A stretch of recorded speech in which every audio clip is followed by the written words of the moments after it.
Good morning, dear students. I am Bharti Kathuria Sehgal from the SD Vidya School, Ambala Kent.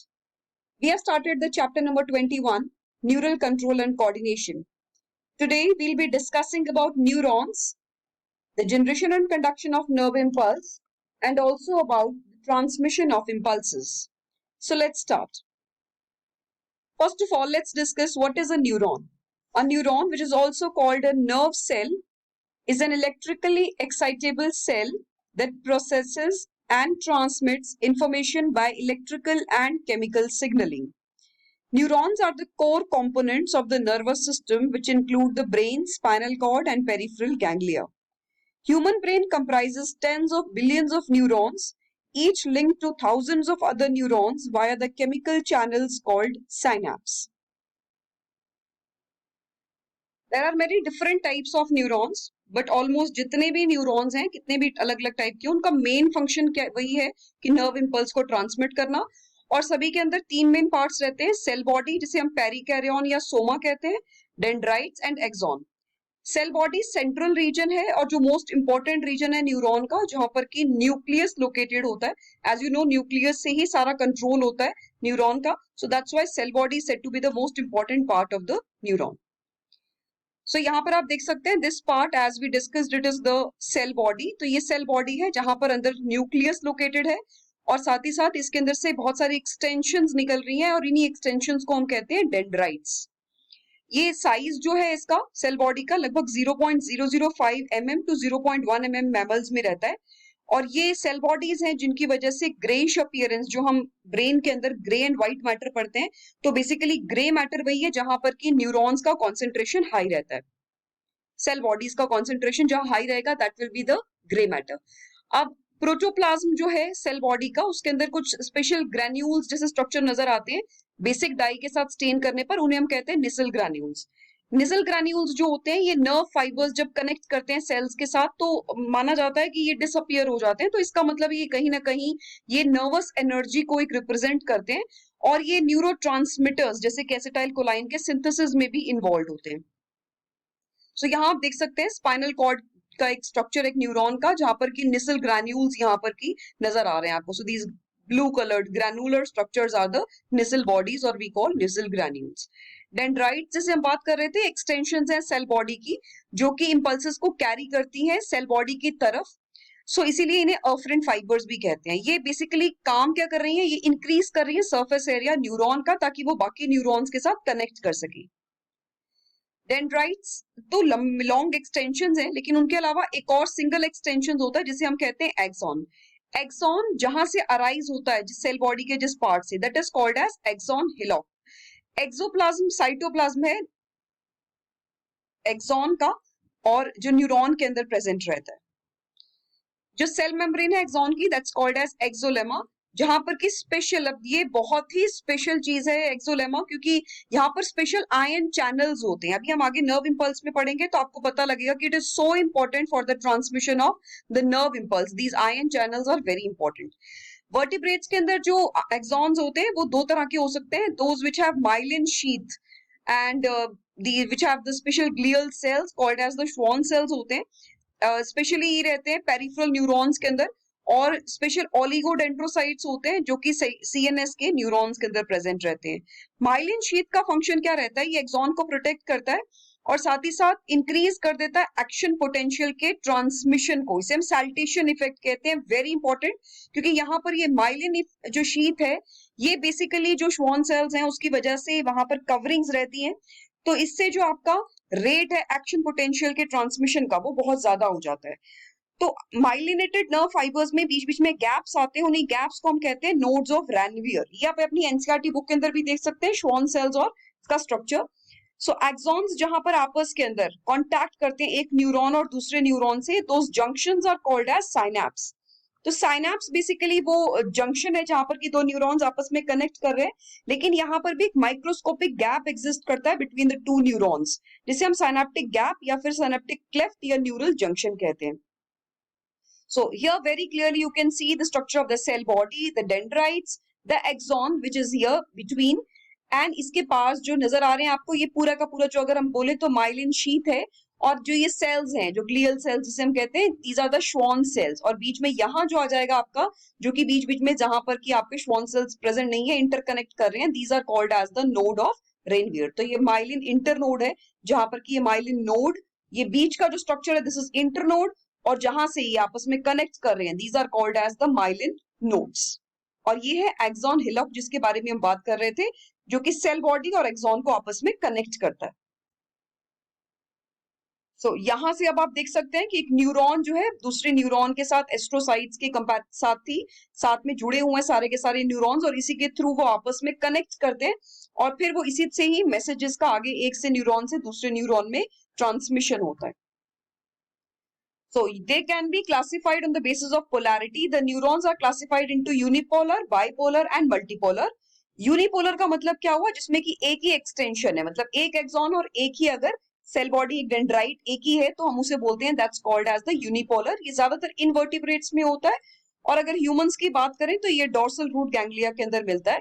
Bipolar जो है वो है जो कि हमारे जिसके अंदर एक एक सिंगल मतलब दो जहां पर पोल्स एक्सॉन अराइज होते हैं। तो हमारे जो स्पेशली सेंस ऑर्गन्स के अंदर, ह्यूमंस के अंदर अगर हम बात करें तो ज्यादातर क्या है हमारे, these are the bipolar ones. तो ये आप बाइपोलर जो है बेसिकली आप ये कह सकते हैं कि बाइपोलर वो हैं जिनमें की एक एक्सॉन और एक डेंड्राइट है, जो कि हमारी जैसे रेटिना ऑफ आई का एग्जांपल दे रखा है आपकी एनसीईआरटी बुक के अंदर। और ऐसे ही मल्टीपोलर वो हैं जिनके अंदर की एक एक्सॉन है और दो या दो से ज्यादा, टू और मोर डेंड्राइट्स प्रेजेंट होते हैं, जैसे कि हमारे सेरेब्रल कॉर्टेक्स के अंदर है। तो हमारे सेरेब्रल कॉर्टेक्स रीजन के अंदर प्रेजेंट है मल्टीपोलर जो न्यूरॉन्स यहाँ पर प्रेजेंट रहते हैं, जिसके अंदर एक से ज्यादा जो है यहाँ पर डेंड्राइट्स प्रेजेंट रह सकती हैं। तो ये बेसिकली हमारे सेरेब्रल कॉर्टेक्स, जैसे मैंने बताया, तो ब्रेन के अंदर, सीएनएस के अंदर ये ज्यादा लोकेटेड होते हैं। तो यहाँ पर आप देख सकते हैं, सो दिस इज बाइपोलर, जिसके अंदर आपको यहाँ नजर आ रहे हैं बाइपोलर। दिस इज यूनिपोलर, जिसके अंदर एक ही है यहाँ पर, और साथ में मल्टीपोलर, जिसमें बहुत सारे आपको यहाँ पर डेंड्राइट्स यहाँ अराइज होते हुए नजर आ रहे हैं।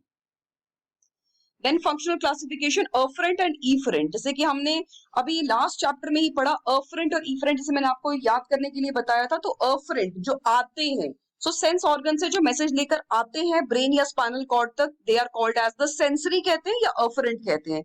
ऐसे ही जो ब्रेन और स्पाइनल कॉर्ड से मैसेज लेकर जाते हैं, एग्जिट करते हैं, so they are called as the efferent कहते हैं, या फिर मोटर न्यूरॉन्स या मोटर। Next is interneuron. अब यहाँ पर एक और टर्म यूज होती है जिसे हम कहते हैं रिले न्यूरॉन कहते हैं या लोकल सर्किट न्यूरॉन कहते हैं, जो कि अफरेंट और इफरेंट को आपस में कनेक्ट करते हैं। जैसे ये स्पाइनल कॉर्ड दे रखा है आपका, तो एक है जो लेकर आ रहा है मैसेज, दैट इज अफरेंट, और ये जो लेकर जा रहा है दिस इज इफरेंट, और ये बीच में जो कनेक्ट कर रहा है this is called as the interneuron, जिसे हम रिले न्यूरॉन भी कहते हैं। नेक्स्ट, अब नर्व्स और न्यूरॉन्स क्या सेम होते हैं, जैसे हमने अभी लास्ट चैप्टर के अंदर ही पढ़ा लोकोमोशन एंड मूवमेंट के अंदर, जब हम बंडल ऑफ मसल फाइबर्स की बात कर रहे थे, तो बिल्कुल एग्जैक्टली आप उसी के साथ कंपेयर कर सकते हैं यहाँ पर नर्व को, क्योंकि नर्व भी वैसे ही बहुत सारी न्यूरॉन्स की यहाँ बंडल्स से बनी हुई है अ नर्व। सो ये नर्व फाइबर्स और मेनी न्यूरॉन्स, बहुत सारे न्यूरॉन्स मिलकर नर्व फाइबर्स बनाते हैं, और नर्व फाइबर्स से मिलकर बनती है आपकी एक नर्व, और साथ ही इनके साथ अटैच रहती हैं ब्लड वेसल्स अटैच रहती हैं। तो बहुत सारे बंडल्स होते हैं एक्चुअली न्यूरॉन्स के, जिनके बाहर कवरिंग होती है, जिससे हम कहते हैं पेरीन्यूरियम।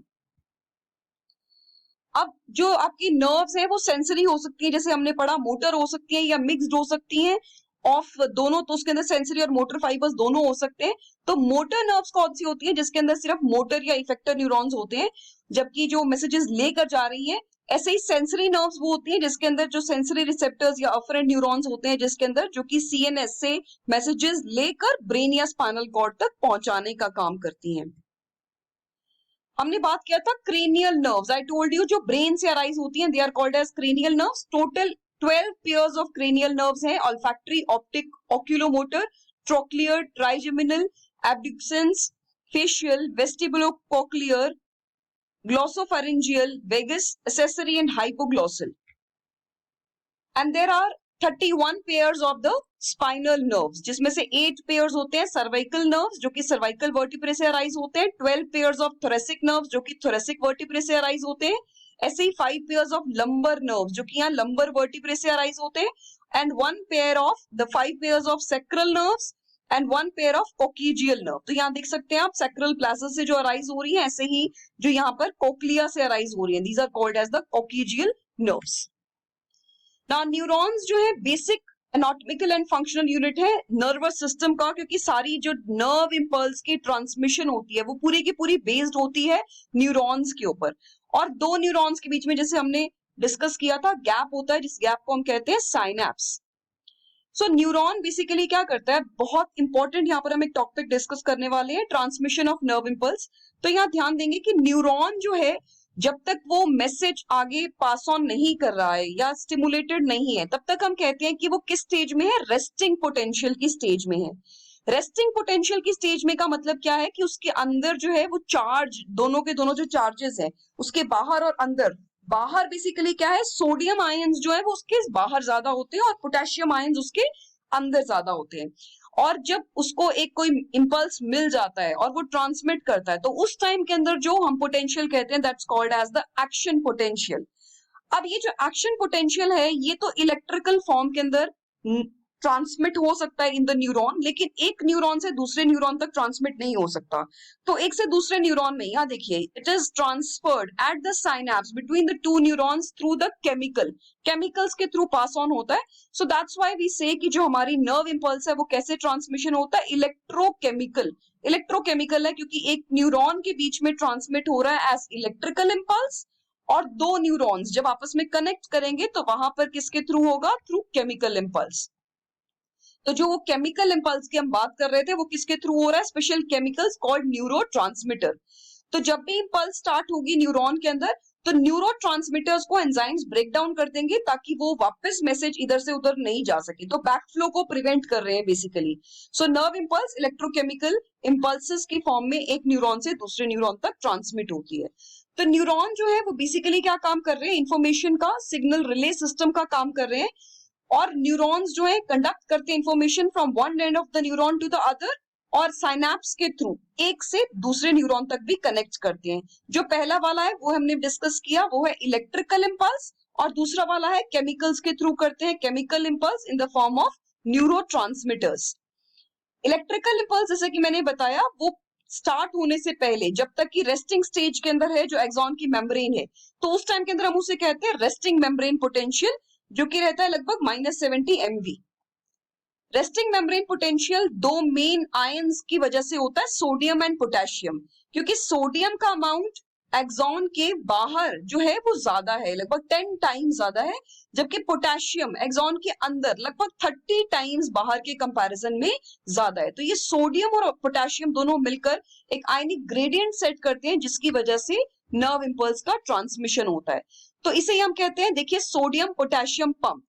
तो सोडियम पोटेशियम पंप क्या हो रहा है बेसिकली कि जैसे यहाँ पर हम बात कर रहे थे कि सोडियम और पोटेशियम की हमने बात की थी, तो जब भी हम बात करते हैं, जब भी 3 सोडियम आउटवर्ड्स मूव करेंगे तो 2 पोटेशियम जो है सेल के अंदर मूव करेंगे। सो मोर सोडियम आउट देन पोटेशियम इन। सो इसकी वजह से अंदर की तरफ जो है वो एक नेगेटिव चार्ज हो जाएगा और बाहर की तरफ क्या हो जाएगा, एक पॉजिटिव चार्ज हो जाएगा। तो एक्शन पोटेंशियल में बेसिकली क्या हो रहा है, जैसे ही स्टिमुलस रिसीव होगा तो सोडियम चैनल्स ओपन हो जाएंगे। अब तक एक्सॉन के अंदर सोडियम चैनल्स बंद थे, पोटेशियम चैनल्स ओपन थे, जिसकी वजह से पोटेशियम अंदर आ रहा था। अब सोडियम गेट्स ओपन हो गए तो उसकी वजह से सोडियम जो है वो अंदर आ जाएगा एक्सॉन के, और जिसकी वजह से सोडियम के जब फ्लो अंदर होगा तो वो आगे आगे मूव ऑन करता रहेगा, और ये फ्लो ऑफ चार्ज को ही हम क्या कहेंगे, this will be called as the action potential. So ये action potential basically is because of the influx of the sodium ions inside the cell, और इसी की वजह से जनरेट हो जाता है आपका excitatory post synaptic potential which is EPSP। अब यहाँ जब एक्शन पोटेंशियल जनरेट होता है तो अब ये दोनों में डिफरेंस आ जाता है, माइलिनेटेड और अनमाइलिनेटेड में भी डिफरेंस आ रहा है, जिसके बारे में हम अभी नेक्स्ट वीडियो में we'll be discussing further about the transmission of the nerve impulse.